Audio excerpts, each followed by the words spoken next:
Bonjour tout le monde, ici Pasteur Gabriel Jeanne Rose. On continue sur nos capsules sur ce sujet. C'est un sujet qui est énorme. On dirait que ce sujet n'a aucune fin, mais aussi il est archi important que nous arrivons à comprendre les définitions entre de comprendre et de connaître. La compréhension et de la connaissance. Ces deux sont, comme j'ai dit, se croisent, se joignent et en même temps, ils sont tous les deux identiques. Malgré qu'ils sont identiques, les deux ont cette différence et leur aspect très particulier. Donc, ils ont une partie et l'autre a une autre partie. Les deux se complémentent très bien, se complémentent extrêmement bien. Et en même temps, nous avons besoin de savoir les distinctions et la différence des deux parce que la Bible nous donne plein de détails concernant ces deux sujets-là. Et donc, maintenant, nous arrivons à un point très crucial, c'est de vraiment commencer à établir l'application de cette compréhension et de cette connaissance, de comprendre et de connaître les Écritures. Et ceci encore, c'est pour mettre une emphase sur l'importance d'arriver. Puis ça vous n'avez pas besoin d'être un pasteur, leader, rentrer dans le ministère pour tout ça. De base, tout ça est pour nous. Tout ça est archi important pour nous d'arriver et de comprendre les Écritures, de saisir les Écritures. Et ceci vient avec plusieurs facteurs qui vont suivre par des capsules. Mais encore, on parle de ça parce qu'on va rentrer dans l'issue de la grâce pour vous montrer que la grâce est un sujet énorme qui adhère à tous les niveaux de nos vies. Et ça, c'est une information extrêmement pertinente de saisir et d'arriver à le comprendre le plus. Qu'on le comprend, le plus que ça va nous libérer des lois et des doctrines d'hommes, des préceptes humains, et donc ça va nous amener plus proche à la réalité de qui Christ est pour qu'on puisse prendre de l'avant dans notre croissance spirituelle, d'arriver à une maturité, vraiment d'arriver à vivre ce que Jésus a dit, d'avoir cette vie, de l'avoir en abondance. Maintenant, on a obtenu la vie, mais de l'avoir en abondance, il me semble, par cause d'événements spéciaux, peut-être qui se passent partout sur la planète, nous a permis de voir aussi, puis c'est pas pour un jugement, une critique pour condamner, mais ça nous permet de réaliser, de voir qu'il y a des manquements, des choses qui peut-être n'ont pas revenu à terme dans la vie des chrétiens, et que ça n'a pas encore été solidifié ou ancré dans la vie des chrétiens. Et ceci a tout rapport avec un manque de connaissance. La Bible dit « Mon peuple périt par manque de connaissance ». Je vous le dis, c'est quelque chose de archi important. Puis cette connaissance et cette compréhension, on l'obtient en étant chrétien, en étant né de nouveau. Nous obtenons cette nouvelle compréhension, cette nouvelle connaissance. Quand je dis nouvelle, parce qu'elle ne vient pas d'ici. Elle n'est pas rattachée au système mondain. C'est une grande chose que je vous dis là présentement, parce qu'il y a, en même temps, il va falloir se détacher. Maintenant, je ne dis pas de se débarrasser, mais je dis de se détacher d'une connaissance qu'on obtient, une connaissance, une compréhension naturelle, versus les connaissances et les compréhensions spirituelles qu'on obtient de Dieu. Laissez-moi vous donner un exemple. Dans Éphésiens, le premier chapitre, à partir du verset, puis là, nous allons voir maintenant le côté par lequel il est important d'avoir justement, si je peux me servir de ce terme-là, d'avoir une connaissance, d'avoir cette connaissance qui provient des Écritures, qui provient de Dieu. Parce que Dieu, en lui-même, est un monde complètement à part. On a le royaume de Dieu. Dieu lui-même est suffisant dans toute sa splendeur et dans tout ce qu'il est pour nous amener tout ce qu'on a besoin pour qu'on puisse s'épanouir dans tous les niveaux de nos vies. Et donc, ce n'est pas comme « Oh, je vais parler à Dieu comme si je vais parler à un ami dans le monde », dans le sens que qu'est-ce que j'obtiens de Dieu maintenant et cette relation que j'ai avec lui est beaucoup plus intime. Elle est beaucoup plus personnelle et donc elle m'amène une connaissance, une compréhension des choses que j'ai besoin de savoir dans ma vie pour être capable d'opérer, d'avoir cette connaissance qui vient d'en haut, cette connaissance qui vient de Dieu, l'appliquer sur une connaissance, une compréhension naturelle pour être capable d'acheminer qu'est-ce que je dois acheminer dans le domaine naturel, mais provenant du domaine spirituel. Je ne sais pas si vous me suivez. Donc, j'obtiens cette connaissance de Dieu pour venir influencer la connaissance que j'ai d'un système mondain humain, d'un système séculier qui est complètement limité. Amen. Parce qu'on a cette connaissance, on peut l'avoir, puis je ne dis pas que c'est mal, c'est archi bien d'avoir tout genre de connaissances et de compréhension dans tous les domaines qu'on voit dans le séculier, dans le monde, quel qu'elle soit, qu'on parle d'un emploi, d'une expertise, d'une maîtrise. Amen. Et j'ai rien contre, puis j'approuve tout ça, c'est excellent. Mais je vous dis que quand ça vient en référence de notre relation ou de ma relation avec le Seigneur, j'obtiens une autre connaissance, une autre compréhension de la matière ou des matières. Et donc, oui, je peux avoir une connaissance naturelle. Et c'est pour ça que je partage ces capsules-là concernant ces deux mots-là. À n'importe qui, à n'importe quel niveau que vous avez obtenu une connaissance ou de connaître, vous ne pouvez pas vous permettre d'arrêter d'apprendre, de connaître et de comprendre en profondeur les matières. Et une matière qui a sans fond, qui n'a pas de fond, c'est bien la matière dans le domaine spirituel, dans ma relation avec le Seigneur Jésus-Christ. Il n'y a pas de fond. Dieu est tellement immense dans cette dimension-là que ça peut devenir étourdissant, mais dans un bon sens. Quand on est étourdi de bonnes... Quand on est tellement étourdi de bonnes choses, on ne sait pas où se garocher, on ne sait pas où se diriger dans ce sens-là. Et Dieu va nous amener, et cette connaissance-là, je vais vous le montrer, qu'elle peut seulement être obtenue quand nous sommes à la poursuite de connaître Dieu. Et ça, c'est vraiment intéressant. Vraiment intéressant. C'est seulement quand on est à la poursuite de connaître Dieu que cette connaissance divine va se développer, parce qu'elle n'est pas... on ne peut pas la posséder, on peut l'obtenir. Amen. Puis quand on l'obtient, c'est là où elle amène les changements. Et c'est en l'obtenant, cette connaissance-là, que notre connaissance et notre sagesse changent, se transforment, se renouvellent, gloire à Dieu, amen, dans les choses de Dieu. Et donc, on peut avoir une meilleure compréhension, une meilleure connaissance de ce que Dieu dit concernant n'importe quelle issue que nous vivons.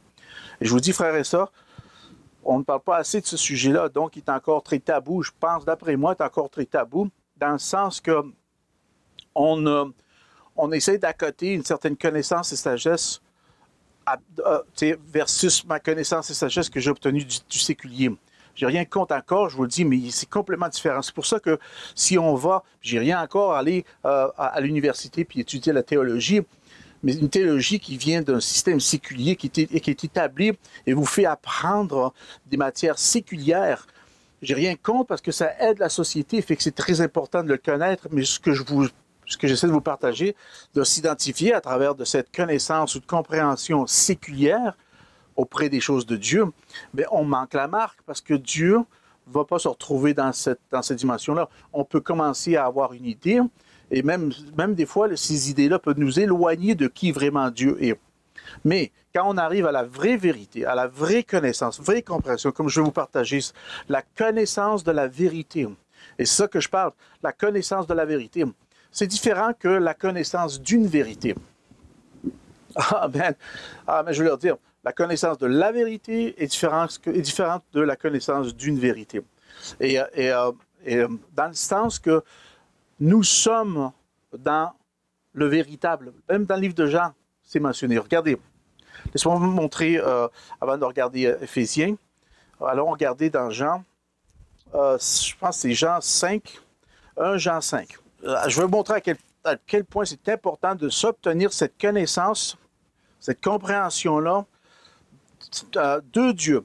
Et on l'obtient en lisant la parole de Dieu, en méditant et en développant une relation constante et intime avec Dieu. Mais je vous dis, c'est que quand on poursuit ça, là, que cette connaissance, cette compréhension-là se fait connaître, amen, se fait connaître et se fait comprendre pour que je puisse l'appliquer maintenant dans ce que je comprends et ce que j'ai connu. Comme, laissez-moi vous donner un exemple. Souvent, on peut avoir une certaine idée concernant les Écritures, certains versets, certains sujets des Écritures. Et pas avant autant que nous obtenons une révélation. Et les révélations, ça fait partie de ça. C'est pour ça qu'on dit que c'est une révélation. C'est quelque chose qui s'est dévoilé. Pourtant, on connaissait certaines choses, mais on n'a pas Mais une fois qu'on a obtenu la révélation, cette connaissance-là, cette compréhension-là a changé. Amen. Puis regardez dans 1 Jean 5 et le verset 20. 1 Jean 5 et verset 20. Écoutez bien ceci, parce qu'on parle de la connaissance de la vérité. Je vais vous montrer qu'il y a plusieurs versets dans les Écritures qui parlent de la connaissance de la vérité. La connaissance de la vérité. Mais je vous dis, c'est comme, ça n'est glorieux. On parle de la connaissance de la vérité. Mais dans 1 Jean 5, 20, il nous dit, « Nous savons aussi que le Fils de Dieu est venu et qu'il nous a donné, regardez, écoutez-moi ça, il nous a donné l'intelligence pour connaître. » Avez-vous ça? Il nous a donné l'intelligence pour connaître, regardez ça, le véritable. Amen. C'est pour ça que je vous dis qu'il y a une différence entre la connaissance de la vérité et la connaissance d'une vérité. La connaissance de la vérité, c'est parce qu'on est dans le véritable. Elle est beaucoup plus personnelle et plus intime. La connaissance d'une vérité, c'est bon, mais la connaissance de la vérité est encore plus profonde et plus détaillée. Et ici, ça nous mentionne ici comme il nous a donné l'intelligence. On nous a donné l'intelligence pour connaître. Avez-vous vu ça? Pour connaître le véritable.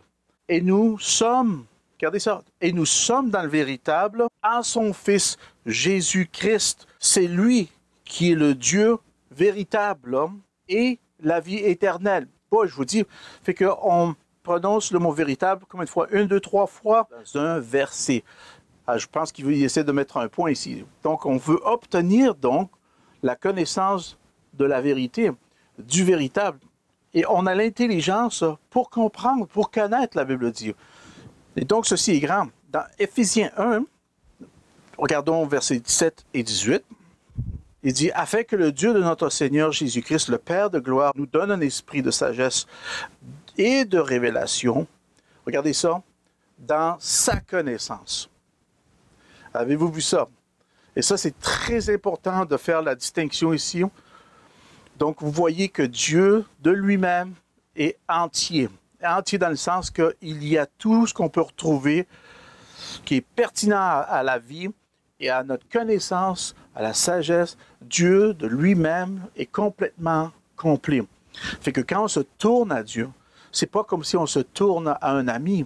On se tourne à un autre système, si je peux me servir de ce terme-là, pour qu'on puisse comprendre, connaître. C'est comme quand on arrive à Dieu, c'est comme d'adhérer à un autre système qui est complètement différent, complètement supérieur au système séculier que nous sommes habitués de voir dans le quotidien. Tout ce que nous avons appris, tout ce que nous avons connu, tout ce que nous avons compris du système mondain ou de ce système séculier, on ne peut pas se comparer à ce, si je peux me servir de ce terme-là, ce nouveau système d'apprendre, système d'apprentissage. Maintenant, on obtient cette connaissance, et regardez bien ça, révélation, parce qu'il dit, il nous a donné un esprit de sagesse et de révélation, sagesse et révélation dans sa connaissance. Après ça, il dit qu'il illumine les yeux de vos cœurs. Avez-vous vu ça? Et je vais vous faire la connexion que la connaissance a beaucoup rapport avec le cœur. Le cœur dans les Écritures. Que quand la Bible parle du cœur, que la connaissance a un rôle archi important et joue un énorme rôle dans le cœur de l'homme. Et qu'il illumine les yeux de vos cœurs. Donc, une fois qu'on a obtenu cette connaissance, il faut qu'on puisse comprendre, pas de comprendre comme on comprend, mais de comprendre une chose beaucoup plus supérieure de ce qu'on comprend. Et ça arrive souvent, des fois, ça arrive à tout le monde, d'avoir une connaissance obtenue qui est supérieure à ce que vous connaissez.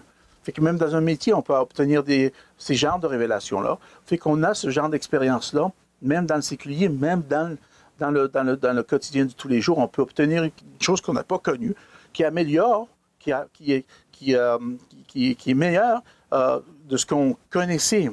Est-ce que vous me suivez? Donc, le même est vrai dans le domaine spirituel. Mais dans le domaine spirituel, nous obtenons maintenant ces révélations qui ont la capacité de changer toutes les matières, la matière dans le séculier, dans le naturel. Elle a cette capacité de changer la matière, l'élément, les directives, gloire à Dieu, de ce qu'on a obtenu venant d'un système naturel ou d'un système séculier. Fait que c'est vraiment supérieur. Fait que quand on comprend ça, quand on commence à comprendre ça, bien, il dit que ça commence à illuminer nos yeux, les yeux de nos cœurs. Ça illumine les yeux de nos cœurs. Regardez ça, pour qu'on sache, pour qu'on est capable de savoir, plus qu'on sache. Puis je pense que je vous ai donné la définition de savoir dans une des vidéos qu'on a fait. Donc tout ça arrive pour qu'on puisse pour que vous sachiez quelle est l'espérance qui s'attache à son appel et quelle est la richesse de la gloire de son héritage qu'il a réservé aux saints. Fait que je pense que tous ces éléments-là qui nous manquent ou qui manquent dans le corps du Christ est dû à cause d'un manque de connaissance. Parce que tout ça se déclenche. Et une fois qu'on a obtenu la connaissance, c'est intéressant qu'il se base, qui nous amène cette dimension-là, qui nous disent que pour obtenir cette connaissance du monde spirituel, va venir par une sagesse divine et une révélation divine. Va venir une sagesse qui vient d'en haut, comme dans le livre de Jacques nous mentionne, et il va venir d'une révélation, ou du mot Apocalypse, qui va venir maintenant nous ouvrir les yeux à des choses qui sont déjà en existence, mais que nous n'avons pas connues et que nous ne savons pas encore. Amen. Et ça, pour moi, ça a un énorme rôle dans ma vie. Et ça, je vous partage ça. On n'est pas conscient du fait que des fois, à quel point que quand on s'assied et on dit « OK, Seigneur, impacte ma connaissance, impacte ma compréhension ». On n'a aucune idée, des fois, je pense, à quel impact la parole de Dieu vient impacter notre connaissance et notre compréhension. C'est une chose qu'on n'adresse pas souvent, mais que c'est inévitable que ça vient toucher, ça vient impacter notre connaissance et notre compréhension. Pourquoi? Parce que ça change, elle nous change. Changer. Ça fait partie, on va élaborer ça, je vais élaborer ça dans un autre temps, que ça fait partie, tout ça est attaché au renouvellement des pensées. Parce qu'on parle des pensées, le mot nous dans le grec. En tout cas, il y a beaucoup de mots qui représentent les pensées parce qu'il y a différentes façons de penser, comme il y a différentes façons de comprendre les matières et de les connaître. Il y a de comprendre et de connaître la matière d'un système séculier où il y a d'avoir cette compréhension et cette connaissance qui vient de Dieu, comme qui est mentionné dans Éphésiens 1 à partir du verset 17, afin que le Dieu de notre Seigneur Jésus-Christ, c'est très spécifique, amen, le Père de gloire nous donne un esprit de sagesse et de révélation dans sa connaissance. Maintenant, quand il parle de ça, c'est pas qu'on ne l'a pas obtenu. Quand il parle ici afin que de notre Seigneur Jésus-Christ, le Père de gloire vous donne un esprit de sagesse. Un esprit, c'est pas un esprit, un esprit qui vient de sagesse. Non, il parle de s'unifier. Ici, c'est comme quand on parle de l'esprit d'équipe. Ici, c'est pas le mot pneuma, dans le sens que nous pensons que c'est spirituel, mais c'est plutôt comme la synergie qu'on trouve d'assembler des idées, de regrouper. Amen, une idée. Fait qu'il nous donne l'esprit de sagesse, un regroupement de sa sagesse. Amen, de la collectivité de sa sagesse qu'on obtient et des révélations dans sa connaissance. Ah, gloire à Dieu. Amen. C'est dans sa connaissance. Et ici, on obtient encore le mot epignosis pour le mot connaissance ici. Fait que donc, ce qui est très important à comprendre, amen, c'est que cette compréhension, cette connaissance se fait dans le domaine spirituel, autant que dans le domaine naturel. Et si nous ne portons pas attention, nous n'allons pas voir peut-être, puis c'est pas une question, ce que moi je vous amène, c'est je mets une emphase pour vous sensibiliser à réaliser qu'on obtient une connaissance et une compréhension spirituelle. On l'obtient. On est en Christ, on est dans le véritable. Et c'est de se conscientiser du fait qu'il y a cette transformation-là, cet impact, cette vague, ce mouvement-là se fait dans ma vie, que je sais ou non. Mais qu'est-ce que ça va m'aider? C'est que maintenant, si je suis plus sensible à cet événement-là, je vais porter plus attention. Et donc, je vais faire les distinctions de moi-même, par moi-même, concernant la connaissance et la compréhension que j'ai obtenue, soit d'un diplôme. J'ai rien contre, mais quand ça arrive pour les matières et les choses de Dieu, il va falloir faire cette distinction-là, frères et sœurs. Savoir quand vous devez mettre vos livres de côté, vos diplômes de côté, et dire, Seigneur, j'ai besoin de toi parce que dans ça, je connais rien. Amen. Et donc, ça va prendre la connaissance de Dieu pour nous amener à cette révélation-là, pour nous amener à sa connaissance. Et c'est ça, et on veut tous ça, on veut savoir, on veut sa connaissance. Puis je vous dis, il y a tellement de versets qu'on va regarder concernant ce mot epignosis, ideo, epignoskos, on va regarder ces mots-là. Et je vous dis, c'est quelque chose qui est formidable parce que la Bible est remplie de ces informations-là pour qu'on puisse comprendre et connaître sa connaissance, sa compréhension. Maintenant, regardons vraiment vite à Luc. Et ceci est très important parce que même Jésus l'a dit durant la période de la résurrection de Jésus-Christ. Jésus-Christ est arrivé dans Luc, quand vous regardez Luc 24, on remarque que dans Luc 24, on parle du chemin d'Emmaüs.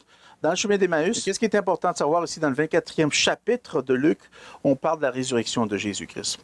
Et au verset, Luc 24, à partir du verset 6, il mentionne ici que les anges sont apparus. Amen. Puis après ça, tout d'un coup, ils ont dit, il n'est point ici, mais il est ressuscité. Au verset 5, il dit, saisis de frayeur, elles baissèrent le visage contre la terre. Il dit, pourquoi cherchez-vous, regardez ça, il dit, pourquoi cherchez-vous parmi les morts celui qui est vivant? Intéressant, il y a toute une prédication là-dedans. Je ne veux pas rentrer là-dedans. Il n'est point ici, mais il est ressuscité. Après ça, il dit, souvenez-vous de quelle manière il vous a parlé lorsqu'il était encore en Galilée. Maintenant, Jésus a déjà expliqué sa mort, sa résurrection, et vous pouvez lire ça dans Matthieu 16, 21 et Luc 9, 22. Luc 9, 22. Maintenant, ici, on est au 24e chapitre de Luc, là, amen. Fait qu'au 9e chapitre de Luc, Jésus lui-même expliquait qu'il allait vivre des persécutions, des scribes, des pharisiens, tout ça, et qu'il allait être mis à mort et ressuscité. Et donc, cette partie ici, maintenant, se révèle, se dévoile. Ce que j'essaie de vous amener ici, c'est que des fois, on a une tendance, amen, de oublier ce que Dieu a dit. Et on oublie des fois ce que Dieu dit. Et dans le chemin d'Emmaüs, c'est exactement ce qui est arrivé. C'est comme, puis ça c'était frais, là. C'était pas comme, ça fait pas comme 2-3 ans, là. C'était récent, là. Jésus était ressuscité, on parle, je pense que d'une différence d'un jour, là, tu sais. Après qu'il ait été crucifié et tout ça, tout cet événement-là, à peine un jour et demi. On ne parle pas des mois, on parle pas des semaines, des mois, et ni des années. Donc, c'est récent, cette affaire-là. Et donc, quand il vient ici pour le chemin d'Emmaüs, tout d'un coup, on réalise que, à partir du verset 13, il dit, voici, ce même jour, 2 disciples allèrent au village nommé Emmaüs, éloigné de Jérusalem, de 60 strades. Donc, ça, c'est à peu près 12 kilomètres. Donc, ils partaient et ils s'entretenaient de tout ce qui s'était passé pendant ce qu'ils parlaient et discutèrent. Jésus s'approcha et fit route avec eux. Tout d'un coup, de nulle part, Jésus apparaît sur la scène et il commence à faire route avec eux. Verset 16 dit, mais leurs yeux étaient empêchés de le reconnaître. De le reconnaître. Mais qu'est-ce qui arrive ici? Pourtant, Jésus a passé 3 ans avec ses disciples. Et ici, ces 2 individus-là qui étaient là, ils ont expérimenté, ils ont vu la résurrection de Jésus-Christ. Ils ont participé à cette révélation, à ce qui a été dévoilé par les disciples. Ils ont entendu cette nouvelle-là. Ils connaissaient Jésus. Donc, Jésus, tout d'un coup, apparaît sur la scène et se retrouve à être en route avec ces 2 individus-là. Mais leurs yeux étaient empêchés de le reconnaître. Puis ça, c'est vraiment intéressant de voir ça.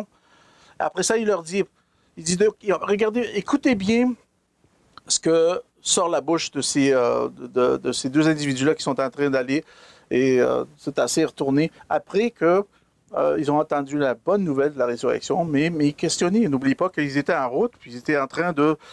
Ils entretenaient tout ce qui s'était passé. Fait que après ça, il dit...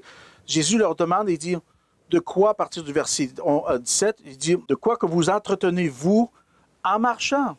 Et ils s'arrêtèrent, l'air triste. L'air triste, pourtant c'est une bonne nouvelle, parce que Jésus a déjà prophétisé sa résurrection. C'était une bonne nouvelle, mais ils avaient oublié. Vous avez vu, donc ils avaient une certaine connaissance de ce que Jésus était capable de faire, mais ils n'avaient pas sa connaissance. Ils n'ont pas obtenu cette compréhension-là de le connaître intimement pour ça, à obtenir sa connaissance pour que ça change. Ça a demandé Dieu pour les aider. Puis ici, on voit ça. Et verset 18, il dit, l'un d'eux nommé Cléopas lui répondit, il dit, es-tu le seul qui séjourne à Jérusalem, ne sachant pas ce qui est arrivé ce jour-ci? Il dit, quoi, leur dit-il? Jésus leur demande quoi, leur dit-il? Comme s'il ne sait pas. Mais parce qu'il veut savoir qu'est-ce qu'il y a dans leur cœur. Écoutez bien ceci.